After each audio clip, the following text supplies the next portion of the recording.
को जोड़ता है तथा एक संख्या को जोड़ना भूल जाता है, जिसके कारण योग 190 होता है, तो वह संख्या कौन सी है? आपको जानना जरूरी होगा। 1 से 20 पर यदि काउंटिंग करता है, 1 से 20 तक का जोड़ क्या होगा? तो 20 गुना 21 बटे कितना? 2। इसीलिए प्राकृतिक संख्याओं का जोड़ n × n + 1/2।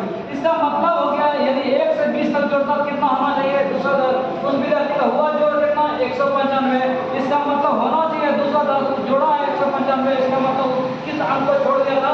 15। आंसर अतुल 400 रुपए की 12 पेंसिल बेचता है यदि 4 पेंसिल के क्रय मूल्य के बराबर हानि होगा।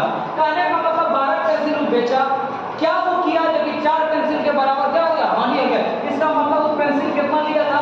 8 पेंसिल बोला, दाम कितना होगा? 400। इसका मतलब खरीदा था किस रेट से? 400 बटा 8 मतलब कितना? 50 रुपए। आंसर इसी कक्षा में 50 विद्यार्थी या 50 किलो भार वाला एक विद्यार्थी चला जाता है, उसके स्थान पर एक नया विद्यार्थी आ जाता है, जिससे कक्षा का औसत भार 1/2 किलोग्राम क्या होता है? बढ़ जाता है। मतलब उस विद्यार्थी को उतना वजनदार आया लेकिन 50 विद्यार्थी जो था सबका वजन आधा किलो बढ़ा दिया। इसका मतलब आधा किलो बढ़ा दिया, इसका मतलब कितना किलो बढ़ गया? 25 किलो। गया था कितना वाला विद्यार्थी? 50 किलो वाला विद्यार्थी गया था, इसके कारण कितना एक्स्ट्रा आदमी वाला बढ़ गया? 25 किलो वजन अधिक बनाना, जिसका मतलब 50 किलो के जगह में कितना किलो बोला वजन आ गया? 75 किलो। आंसर आगे चलो। आगे से वाला 4 ऑप्शन दिया हुआ, उसमें छठवां था असंगत का क्या कीजिए? चयन कीजिए। तो रीजनिंग हो गया। रीजनिंग आप ध्यान से यदि बारीकी से क्वेश्चन को देखेंगे तो आराम हो जाएगा, नहीं तो आप सोचते रहेंगे आपसे नहीं बनेगा। हम जब क्वेश्चन पर नजर दौड़ाते हैं 64 118, इसका मतलब यदि 64 का वर्गमूल करता है 8, 100 का कितना? 10, 8 और 10 कितना लिखा था? 18। इसका मतलब दोनों फर्स्ट पर नजर दोनों डिजिट था, दोनों का वर्गमूल क्या था? इसका 9, इसका 3। 9 3 कितना? 12 है? नहीं है। ई भी सेट होना चाहिए 5, ये 4, 5 4 कितना? 9, इसका 4 है, इसका कितना? 8, 4 8 12। ये बेमेल था, यही मेरा क्या हो गया? आंसर हो गया। आगे चलो। आगे डायरेक्शन से सवाल है, बोला सोहन उत्तर की ओर। यदि डायरेक्शन वाला सवाल आपसे नहीं बनता है, दो बात को ध्यान रखें, आराम से बनते चलेगा। क्या? पहला बात जो ध्यान रखना है आपका, इधर हो गया पूरब, इधर पश्चिम, ऊपर उत्तर, नीचे और क्या? नीचे दक्षिण। दूसरा जो ध्यान रखना, यदि घड़ी के दिशा में जाएंगे, मतलब इस डायरेक्शन में यदि जाएंगे, इसको बोलेंगे दाएं। घड़ी के दिशा में जाएंगे 2 से दाएं, 2 से दाएं, 2 से दाएं और 2 से घड़ी के दिशा में, दोनों बात है। यदि बाएं चलेगा तो घड़ी के विपरीत दिशा में, इस ढंग से घड़ी के विपरीत दिशा में, बाकी आपका डायरेक्शन का सवाल एक भी सवाल नहीं छूटेगा। देखते हैं क्वेश्चन। पूरा सोहन उत्तर की ओर चलना शुरू करता है और 70 मीटर चलने के बाद सोहन उत्तर की ओर जाता है, तो उत्तर की ओर ऊपर हो गया कितना मीटर जाता है? 70 मीटर जाता है। 70 मीटर भेज दिए। इसके बाद बोला हुआ बाईं ओर। बाईं ओर का मतलब यहाँ अभी खड़ा है, इधर से चलेगा घड़ी के दाईं ओर गया, इधर चला गया, बाईं ओर चलता है और 35 मीटर चलता है। कितना मीटर? 35 मीटर सीधे जाता है। और फिर वो बाईं ओर मुड़ता है, बाईं ओर घड़ी के विपरीत दिशा में बाईं ओर चलता है और कितना मीटर? 30 मीटर चलता है। फिर वो बाईं ओर मुड़ता है और 35 मीटर इधर, फिर वो बाईं ओर मुड़ गया और कितना मीटर दूरी तक गया? 35 मीटर की दूरी तक गया। अब क्वेश्चन है वो प्रारंभिक बिंदु से, वो प्रारंभिक बिंदु इसका स्टार्टिंग पॉइंट यहाँ से कितना दूरी पड़ता है? तो ई दूरी टोटल 70, यहाँ 30 गायब हो गया, यहाँ बचा कितना? 40। बोला प्रारंभिक बिंदु से, शुरू वाला बिंदु से कितना दूर? तो 40 मीटर दूर। किस दिशा में? तो किस दिशा में? यहाँ बिंदु का हुआ प्रारंभिक दूरी से कौन दिशा है? ऊपर। ऊपर मतलब उत्तर। इसका आंसर क्या आ जाएगा? 40 मीटर दक्षिण में था, 40 मीटर उत्तर था, तो मेरा आंसर क्या आएगा? 40 मीटर उत्तर। आगे चलो। आगे सवाल है, यदि एक सांकेतिक भाषा में वृत्त को A C Q S H J C F H F F D लिखा जाए तो पावर को क्या लिखा जाएगा? तो वर्ड को हमको देखना है क्या क्या बात है। यहाँ बी था, यहाँ क्या किया? एक पहले एक बाद किया, फिर यहाँ आर था, एक पहले क्यू एक बाद है। मतलब कहने का मतलब वर्ड जो लिखा है एक पहले, एक बिफोर और एक आफ्टर बाद में है। हम भी वही काम करेंगे। तो इसके पी के एक पहले क्या होगा? तो पी 16वां लेटर मतलब क्या लेटर? 15वां लेटर। तो 15वां लेटर इसमें नहीं तो ई छट गया, ई छट गया। अब इस दोनों में हमको क्या करना है? चेक करना है। तो हम आराम से चेक, हर एक वर्ड को आसानी से हम नहीं करें। क्यों? वर्ड को हम देख रहे थे, सबसे मेन फासला मेरा यहाँ था आर एस और क्यू एस। क्यों ना हम इसी वर्ड को देखेंगे तो इसमें हम टाइम मैनेजमेंट लगाएंगे। यहाँ हमको लास्ट वर्ड क्या था? आर था, तो आर के पहले क्यू और उसके बाद वाला वर्ड कितना? एस। आंसर। आगे चलो। आगे क्वेश्चन है, एक किसान अपना खेत तैयार कर रहा है, वह गैरेज से अपना ट्रैक्टर निकालता है और पूरब की ओर 5 मीटर ड्राइव करता है। पूरब की ओर आपको पता है इस डायरेक्शन में कितना मीटर? 5 मीटर ड्राइव करता है और वह वहां से दाएं मुड़ता। दाएं मतलब घड़ी की दिशा में 6 किलोमीटर जाता है। यहाँ से दायां मतलब दायां चला कितना किलोमीटर, 6 किलोमीटर जाता है। फिर वह दाएं मुड़ता और 8 किलोमीटर जाता है। फिर वह दायां फिरा और कितना किलोमीटर, 8 किलोमीटर चलता है। जब वह ट्रैक्टर खराब हो जाता है, इसका मतलब यहाँ ट्रैक्टर क्या हो गया, खराब हो गया, और वह दाएं मुड़कर 10 किलोमीटर ड्राइव करता है। इसके बाद फिर गाड़ी यहाँ ट्रैक्टर जब ठीक हुआ, फिर कितना किलोमीटर, 10 किलोमीटर ड्राइव किया। अब क्वेश्चन वाला उसका वर्तमान स्थिति और गाड़ी के बीच शॉर्टेस्ट दूरी, यहाँ इसका गाड़ी पहुंचा और यहाँ पहुंचा, बोला ये दोनों के बीच शॉर्टेस्ट सबसे नजदीकी दूरी। थोड़ा सा आप दिमाग लगा, इसको यदि हम मिलाते हैं तो ये टोटल दूरी 8 था, तो ये वाला दूरी कितना होगा, यहाँ 5 कैंसिल हो गया था, यहाँ बचा कितना 3। ये दूरी अब हम देखते हैं, ये दूरी मेरा टोटल 10 था, यहाँ 6 खत्म हो गया, यहाँ बचा कितना 4 बचा।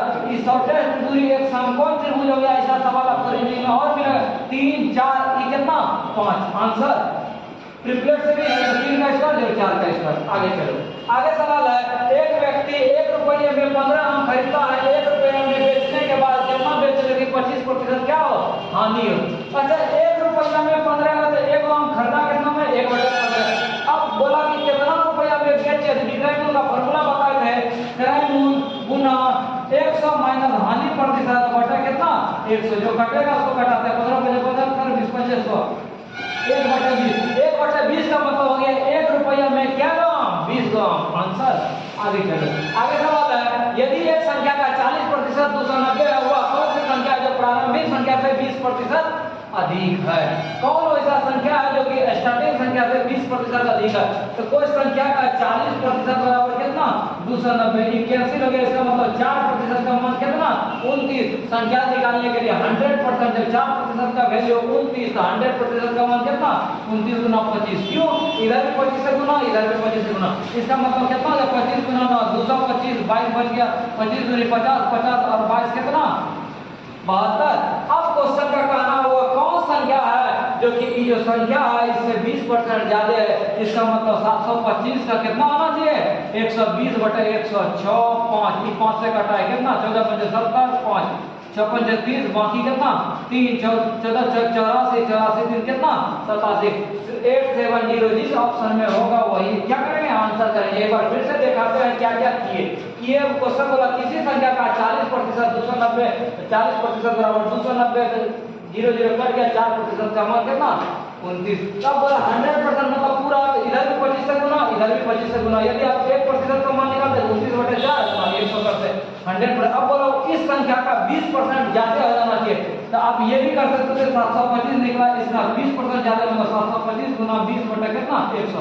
725 तो है, इसका 20% अधिक। नेक्स्ट क्वेश्चन रीजनिंग है। क्वेश्चन बोला यदि NaSCE एंड को 273 426 लिखा जाए तो सेंटेंस को क्या लिखा जाएगा। तो आपको क्वेश्चन जो है कोडिंग डिकोडिंग से रंग बिरंग का क्वेश्चन है, जैसा क्वेश्चन वैसा आपको जवाब देना है। इस क्वेश्चन में क्या था, जो वर्ड लिखा हुआ था केवल चुन चुन के सेंटेंस को लिखना था। इसका मतलब था NaSCE को क्या लिखा था 2 7 3 4 5 2 6। इस वर्ड लिखा था, आपको लिखना था SENTENCE। तो चुन चुन के लिख देना। जैसे एस का लेटर कितना था 3 था, टी का क्या था 5 था, एन का क्या था एन का 2 था, टी का क्या था टी का 6 था, ई का क्या था ई का आपके पास 5 था, एन का क्या था एन का 2 था, और सी का क्या था सी का 4 था, ई का क्या था ई का 5 था। जिस ऑप्शन में ये होगा चुन के उसको क्या करते हैं आंसर लिख लेंगे। नेक्स्ट 4 घंटियां क्रमशः 5 6 8 9 सेकंड के अंतराल पर बजती है। सभी घंटियां एक साथ बजती है तो कितने टाइम के बाद बजेगी। घंटी वाला सवाल, एक ट्रैफिक लाइट वाला सवाल, आप लघुत्तम निकाल ले, आपका क्या आ जाएगा आंसर आ जाएगा। इसका लघुत्तम आराम से 3 4 9 और खाएगा 3 से खिलाते हैं 5 1 4 3 4 3 12 12 5 60 60 का 0 बाकी 6 36 18 18 से लेकर 36 336 सेकंड 336 सेकंड का मतलब कितना 6 मिनट। आंसर। आगे चलो, आगे बोला रुस्तम और प्रीतम की औसत आयु 39 साल है। इसका मतलब रुस्तम और प्रीतम को औसत आयु 39, इसका मतलब कुल जोड़ कितना 2 आदमी का 2 से गुना 78। आगे बोला प्रीतम और गीतम को करते हैं औसत 28, तो टोटल कितना 28 56। आगे बोला रुस्तम और गीतम की औसत आयु 34, दोनों का उम्र कितना 64। अब क्वेश्चन का कहना था जो सबसे छोटा बच्चा था उसका 10 साल के बाद आयु क्या होगा। तो आप दिमाग लगाइए कि इस तीनों को जोड़ते हैं तो आपके पास 2 रुस्तम 2 प्रीतम और 2 गीतम आ जाएगा। इसको जोड़ते हैं 8 से 14 और 14 और कितना 22 बाकी को 7 2 9 5 14 14 और 6 कितना 14 6 20। इसको कैंसिल करते हैं तो रूपम प्रीतम और गीतम का कितना हो गया 101। अब इसमें जो है तीनों का यदि हम मान रखेंगे तो हमको पता चल जाएगा कौन छोटा है। लेकिन उससे भी दिमाग आप लगाएं कि जिसका मान ई वाला दो आदमी का जोड़ के बड़ा होगा सबसे अधिक वैल्यू होगा तो तीसरा आदमी तो ऑलरेडी वो छोटा होगा। तो यहाँ रूपम और प्रीतम का यदि 78 है तो कंफर्म हो गया गीतम का इन तीनों में सबसे क्या होगा छोटा होगा। तो गीतम का उम्र कितना 101 माइनस कितना 78 से ये 3 आई कितना 23। गीतम का आयु 23 साल। अब बोला गीतम जो सबसे छोटा है उसका 10 साल के बाद अभी जब 10 साल के बाद कितना 33 आंसर। नेक्स्ट क्वेश्चन है कोई धनराशि साधारण ब्याज दर 5 वर्षों में 1020 और 8 वर्षों में 1200 हो जाता है तो मूलधन का मान क्या होगा। आराम से आप बना सकते हैं कैसे। साधारण ब्याज से बोला 5 वर्ष में 10 इसका मतलब मूलधन और 5 साल का जब ब्याज होगा 10 कितना रुपए 20 रुपए। आगे घटना बोला मूलधन और 8 साल का जब ब्याज होगा वो कितना हो जाता है 1200। तो दोनों को कैंसिल कर जाता है कैंसिल। तो यहाँ कितना 3 साल का इंटरेस्ट है यहाँ घटाएंगे कितना 180। इसका मतलब 1 साल का इंटरेस्ट जो निकला कितना 60। आप किसी में मान रख जाए आपका प्रिंसिपल निकल जाएगा। मान लीजिए इसी में रखते हैं P + 5 गुना 5 साल का इंटरेस्ट 5 गुना 60 बराबर 1020। तो P का मान कितना 1020 माइनस 54 कितना 30। तो 300 घट गया 1020 में तो कितना 720। जिस ऑप्शन में 720 होगा वही आपका क्या हो गया आंसर हो गया। आसान सवाल इस ढंग का कंपटीशन एग्जाम में क्वेश्चन आपको देखने के लिए मिलेगा। आगे चलो अगले क्वेश्चन है 50 लीटर के एक मिश्रण में अल्कोहल और पानी का अनुपात 1:4 है। 1:4 का मतलब हो गया 4 1 कितना भाग 5 भाग। 5 भाग का वैल्यू 50 तो 1 भाग का वैल्यू कितना 10। इसका मतलब 4 1 5 भाग का वैल्यू 50 तो 1 भाग का वैल्यू कितना 10। इसका मतलब हमारे पास अल्कोहल और वाटर जो था जब 1 भाग का वैल्यू 10 तो ये हो गया 10 लीटर और ये हो गया कितना लीटर 40 लीटर। अब बोला कि 10 लीटर पानी डाल दिया जाता है तथा 10 लीटर पानी मिश्रण को निकाल कर। अच्छा ये मिश्रण जो मेरा अल्कोहल और वाटर का था बोला इसको यदि हम निकालेंगे और क्या डाल देता है 10 लीटर पानी डाल देता है बोला अल्कोहल और पानी का नया अनुपात क्या होगा। तो थोड़ा सा आप दिमाग लगाएं यदि 10 लीटर हम पानी डालते 10 लीटर यदि मिश्रण हम निकालेंगे तो उसी रेशियो से मिश्रण निकलेगा। जैसे 1:4 था तो 5 का वैल्यू कितना बोला इससे 10 लीटर निकालिए इसका मतलब 1 का वैल्यू कितना निकालना है 2। तो 1 का वैल्यू 2 या 1:4 मतलब इससे 2 निकला और ये कितना निकला 8 भाग निकला। तो बचा क्या क्या ये 8 बच गया ये कितना बच गया 32 बच गया 8 और 32। कहने का मतलब आपके पास जो अभी 50 लीटर था 10 लीटर यदि आप निकाले तो आपके पास अल्कोहल 8 लीटर और ये कितना 32 लीटर। बोला ये तो निकालने का लेकिन इसके बदले 10 लीटर आप क्या डालिए पानी। तो ये वाला पानी था एकरा में पानी 10 लीटर मिला दीजिए तो 8 अनुपात कितना 42। बोला दोनों का रेशियो निकालिए तो कितना 4 ये कितना 21। जिस ऑप्शन में 4 अनुपात 21 होगा वही क्या हो जाएगा आंसर हो जाएगा। नेक्स्ट सवाल है यदि घड़ी के सुई में 4:47 हो तो उस समय घड़ी और मिनट के बीच का एंगल क्या होगा। इसके लिए आपको सूत्र क्या रखना है उस चीज को आपको दिखाते हैं। याद रखना है 60h - 11m/2 इस फार्मूला को आप ऐड करेंगे। यदि इसका रिजल्ट माइनस में होगा तो इसको इधर लिख देंगे और इसको इधर लगेंगे।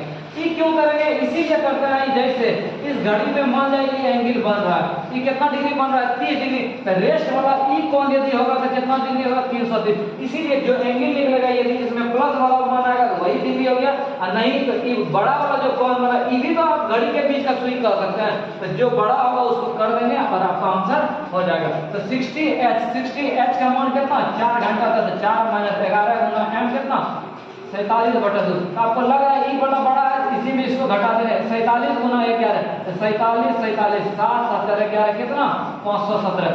60 गुना 40 कितना 240 60 हो गया ये कितना हो गया 7 हो गया, यहाँ कितना हो गया 2, 277/2, 13 दूनी 26, 1 पर 17, 8 दूनी 36, मतलब कितना 138 पॉइंट कितना 5 डिग्री। जिस ऑप्शन में है वही आपका क्या हो गया आंसर हो गया। आगे क्वेश्चन है, यदि 6 विषम संख्या का औसत 48 हो तो न्यूनतम और अधिकतम संख्याओं के बीच का अंतर क्या होगा। आप ऑप्शन से भी बना सकते हैं, ऑप्शन होता है नहीं तो आप x मान के भी बना सकते हैं। 6 क्रम संख्या था, अब संख्या मानते हैं x है, x प्लस इसी ढंग से करते इसका औसत का 6 से भाग कितना 48। यदि आप सेकंडों में बनाना चाहते हैं तो 6 संख्या तो 1 2 3 4 5 6, औसत का मतलब होगा बीचों बीच का, इसमें कोई बीच वाला संख्या होगा तो ई भी बोलेगा बीच में है, ई भी बोलेगा, इसका मतलब बीच वाला नहीं ई वाला संख्या कितना है 48। और बोला तो विषम संख्या मतलब ये भिन्नता जो था इसका ओरिजिनल मान की 49 हो गया, इधर घटते जाएगा 47, इधर कितना 43, ई कितना 41, इधर बढ़ते जाएगा 51, ई कितना 53। अब बोला था सबसे न्यूनतम और अधिकतम, सबसे न्यूनतम और सबसे अधिकतम, मतलब इन दोनों के बीच का फासला कितना 12। आंसर नेक्स्ट सवाल है, 8 व्यक्तियों के एक परिवार का औसत वजन 1 किलो बढ़ जाता है जब 60 किलो के वजन के एक सदस्य के बदले आता है। तो आराम से बनाएंगे, 60 किलो के जगह वैसा कौन आदमी को चढ़ा दे जो कि 8 गो जो आदमी है सभे का वजन 1 किलो बढ़ा दे। 1 किलो वजन बढ़ना मतलब 8 किलो बढ़ना, इसका मतलब आदमी क्या किलो का आ गया है 68 किलो का आ गया है। जिस ऑप्शन में आपका 68 किलो होगा वही आपका क्या होगा आंसर होगा। तो आशा और उम्मीद है रेलवे बैंकिंग एसएससी के प्रतियोगी परीक्षाओं के लिए यह बेहतर साबित होगा। मिलेंगे नेक्स्ट सीरीज में कुछ और प्रश्न।